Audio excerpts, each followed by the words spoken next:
Takshashila YouTube channel வாயிலாக இப்பொழுது நாம் தரிசித்து கொண்டிருப்பது வட இந்தியாவில் இமாச்சல பிரதேசத்தில் காங்க்ரா பள்ளத்தாக்கில் இயற்கையாக அமைந்துள்ள ஒரு குகை கோவில், ஜுவாலாமுகி கோவில்.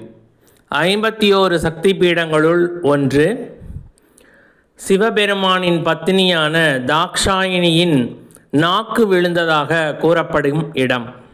அதாவது தாக்ஷாயினி யாகத்தீயில் மூழ்கி இறந்து விடுகிறார். இறந்த உடலை எடுத்துக்கொண்டு சிவன் நர்த்தனம் ஆடுகிறார்.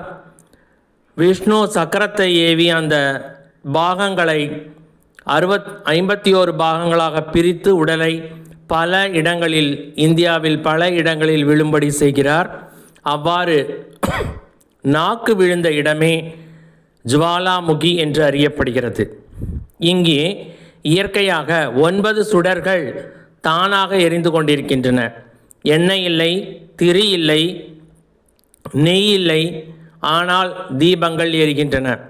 இதுதான் பேரரசர் அக்பரை குழப்பத்தில் ஆழ்த்தியது.